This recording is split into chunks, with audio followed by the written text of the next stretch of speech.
Welcome back to Analytical Media. We are a consortium, a group of therapists, college professors, and well-published, peer-reviewed authors.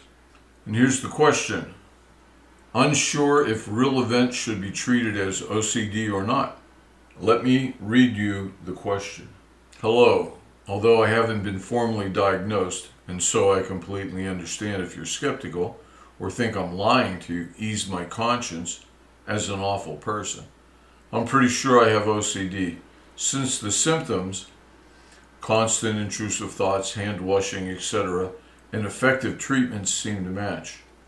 When I was 13, I suffered from obsessive worries that I was a pedo, as in pedophile.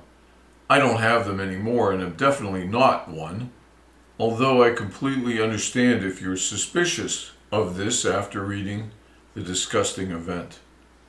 One time at 13, to prove that I wasn't one, I wanted to brush my hand against someone's butt as I walked past them, which is obviously massively disgusting and reprehensible. I thought it would be like ERP, and thought it would be fine since incidental contact was normal and non-sexual, since I was normally terrified of it. But I think it was more of an OCD compulsion to prove I wasn't one. I also worried about this a lot before deciding to try it, which makes it even more disgusting. Thankfully, I didn't make contact by a wide margin, but I don't know whether that's accidental or because I didn't try it, although this whole event definitely isn't an OCD false memory or something. I definitely wasn't doing this for disgusting gratification, although I completely understand if you're skeptical of that due to the reprehensibility of the event. I know I can't stop thinking about this event and have vacillated for years now because thinking I should use mindfulness and treat this as OCD to thinking that's immoral and worrying about it.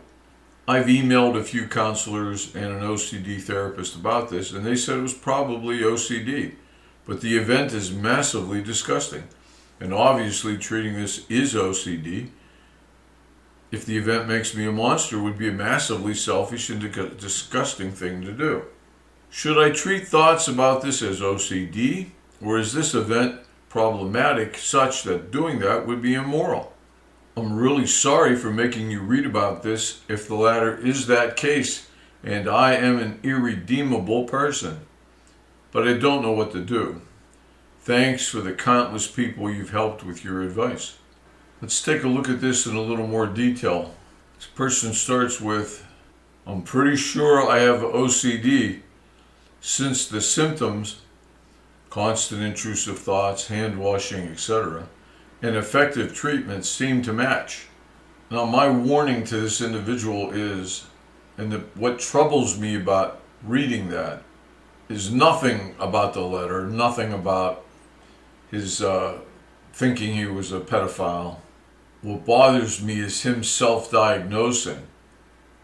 He based it on, I'm pretty sure I have OCD since the symptoms, constant intrusive thoughts, hand washing, etc. No, I'm sorry. Unless you are a skilled, experienced therapist, you really don't have the ability to self-diagnose. You don't. And it's abundantly clear in this letter. When I was 13, I suffered from obsessive worries that I was a pedophile.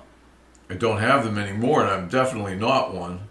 One time at 13, to prove that I wasn't one, I wanted to brush my hand against someone's butt as I walked past them, which is obviously massively disgusting and reprehensible.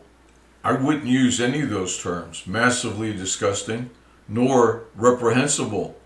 It would strike me that this person is somewhat confused and has taken the information he could find on the internet, or perhaps from a therapist who wasn't very experienced, or perhaps not very good, to come to these kind of conclusions. I don't know if this individual knows what a constant intrusive thought was. Could easily be misunderstood. Ruminating thoughts, are they constant intrusive thoughts? It's a judgment call. There's sensitivity involved in making that judgment. There's experience necessary. Well, what does it mean at one time at 13 to prove, in quotes, that I wasn't one? I wanted to brush my hand against someone's butt as I walked past them, which is obviously massively disgusting and reprehensible. No, I hardly think it's massively disgusting or reprehensible. It's something you shouldn't do, but this is a curious person. How old was this person when he did it? It doesn't sound to me like this is a very old person now. So he's talking about one time at 13. How old is he now? 15? 14? I don't know. I think I thought it would be like ERP. ERP. ERP, by the way, stands for Exposure and Response Prevention, a type of cognitive behavioral therapy that treats anxiety disorders, most notably obsessive compulsive disorder. During ERP, patients are gradually and repeatedly exposed to their fears or triggers to learn to manage their anxiety without resorting to compulsions or avoidance behavior. That's exposure and response prevention. Now, let's finish his thought, his beginning thought. I think I thought it would be like ERP and thought it would be fine since incidental contact was normal and non-sexual, since I was normally terrified of it. But I think it was more of an OCD compulsion to prove I wasn't one, meaning a pedophile. This is way far beyond the understanding of this individual. One should not self-diagnose or make any of these determinations, because ERP would not say it would be fine since incidental contact was normal and non-sexual. Now, any type of contact with the therapist would be at the discretion of the therapist and under the control of the therapist. There's no therapist involved here. This is where a little knowledge can be a very dangerous thing. And he says, I thought it would be fine since incidental contact was normal. It's not normal. Incidental. What does that mean? Accidental? Maybe accidental. Small contact, maybe is what he means by incidental. That it was normal and non-sexual. We haven't determined whether or not it's sexual. And his rationale for that is since I was normally terrified of it. You could be afraid of things that are sexually stimulating to you. Many, many things. Those aren't mutually exclusive. I don't think this individual, who does not identify himself as male or female, it sounds like a man to me. But I shouldn't assume that's the case, and it may not be. But let's just say, for the sake of conversation, so this is simpler and less dogmatic, let's just say it is a male. And he says it was non-sexual because he was terrified. And then he comes to the conclusion, what I think was more of an OCD compulsion to prove I wasn't a pedophile. That doesn't follow. A does not follow B. I was worried about this a lot before deciding to try it, which makes it even more disgusting. It's not disgusting. You're not talking about strangling someone, killing someone. You're talking about touching their butt, and you're talking about doing it in a very quick fashion, just stroking your hand across it. And when he goes to do it, he missed it. He didn't even come close to doing it. He says, thankfully I didn't make contact by a wide margin. And still he worries about it. He says, but I don't know whether that's accidental or because I didn't try it, although this whole event definitely isn't an OCD false memory or something. You should not self-diagnose. You shouldn't try to self-treat. You should try to find an experienced therapist. He says, I definitely wasn't doing this for disgusting gratification. Gratification, sexual stimulation, is not disgusting. It's normal. We may feel guilty, not understand it. That's a problem. That needs to be corrected. And he says, I understand if you're skeptical due to the reprehensibility of the event. It was not reprehensible. And a good therapist would help you understand it. He'd help you control yourself to make sure you don't go through with these things. He'd help you understand it, help you work through it. I now can't stop thinking about this event and have vacillated for years now between thinking I should use mindfulness, whatever that means, and treat this as OCD, to thinking that's immoral and worrying about it. I've emailed a few counselors and an OCD therapist about this, and they said it was probably OCD. I can't believe that. I can't, honestly, no credible therapist would make any type of diagnosis so quickly. I mean, I can't believe it because that's disgusting to me if it's true. That's reprehensible to me if it's true. Or maybe he misunderstood what the therapist said, and he interpreted it to mean you probably have OCD, but I can't imagine a reputable therapist who would agree with a diagnosis so very quickly. And he goes on to say, and obviously treating this as OCD, if this event makes me a monster, would be a massively selfish and disgusting thing to do. Self-diagnosing and treating yourself and believing you have the psychological understanding with no training, no background, and probably being youthful, that to me is disgusting and massively selfish. You don't have that ability. You need to find someone who can help you. Then he says, should I treat thoughts about this as OCD? Or is this event problematic, such that doing that would be immoral? I've always hated it because it is so amateurish, so childish, to give your therapist a choice. Is it A or is it B? That's it. Open your mouth and talk to me. Is it A or is it B? I've narrowed it down. I've narrowed it down to A or B. Make your choice. Whoa, maybe you're wrong. Maybe it's not A or B. Maybe you're completely wrong. Maybe it's F or G or Z and W together. That's problematic. It should never be done. Never give your therapist a choice between A or B. And people do that a lot. And again, that implies an arrogance, thinking that they know. They have narrowed it down. And now this therapist can only choose between A or B. Is it A or B? And then finally this person apologizes. I'm really sorry for making you read about this. If the latter is the case. If this is a problem and it's about morality and he is immoral. I'm really sorry for making you read about this if the latter is the case. And I am an irredeemable person. I've read that to you guys who are listening to this. Does this person seem irredeemable? Or seem like a very concerned, very moralistic human being? Not at all psychopathic.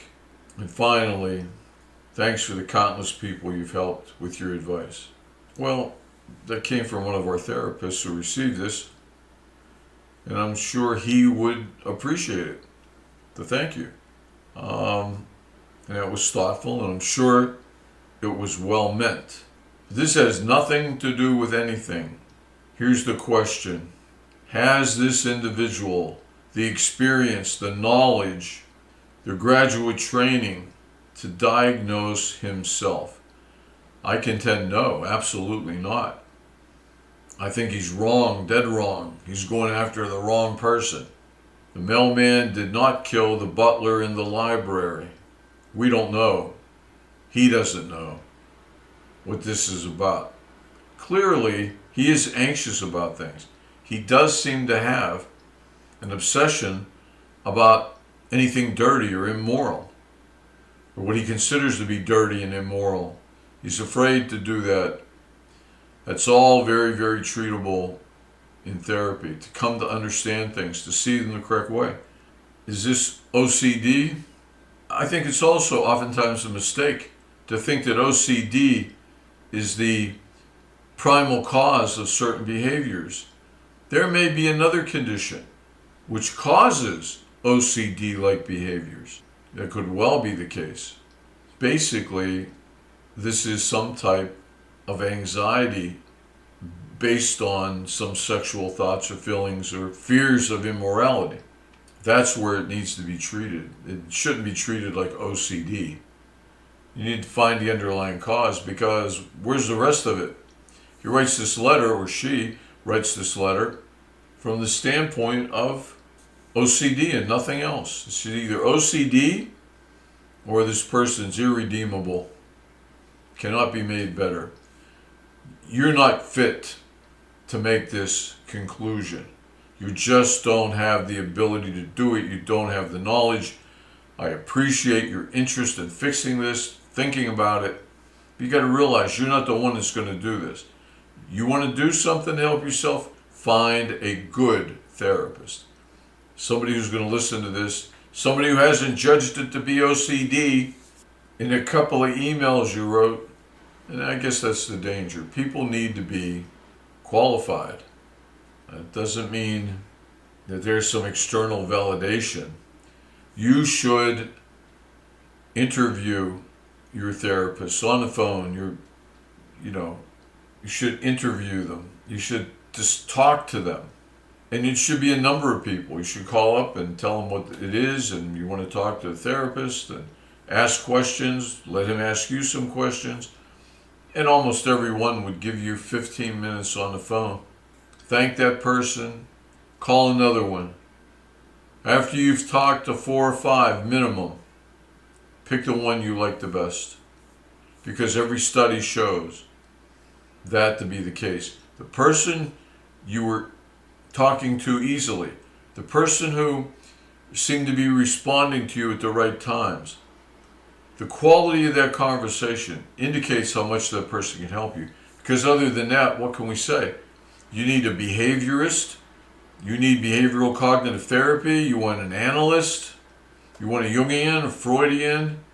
No studies contend that one is better than the other. It's the truth. It's the individual much more than the training or the background. You can believe it or not. For this individual who wrote this letter, you have my thanks for trying to reach out, for caring about not hurting other people. Try to prevent that. Does that make sense to you, the listener? Does that make sense that you could tell what you have? I mean, if you could diagnose your own condition, what makes you think you could treat your own condition? Any type of therapy that involves talk, dialectical therapy, means two things, 2 positions, 2 people. You can't do this yourself. You can't diagnose it yourself, and you can't treat it yourself. And taking that in mind, try to find a good therapist, even if you have to try one and quit, try another one and quit, find a third one. However you do it, keep trying, because you care so much. You're not selfish. It's the opposite. You care about hurting other people, and that makes you one of the good people. Get some help. Please try. And that's it. Get the help. Once you've done that, I think everything will be fine. Leave it up to the therapist to help you, and stop worrying about it. There's nothing in what you've written that comes across as disgusting or reprehensible. It actually comes across as pretty nice. Pretty nice person who worries about other people and doesn't want to hurt them. This is Analytical Media. I hope you found this interesting, educational, informative. It gives you something to think about. If you liked it, give it a like.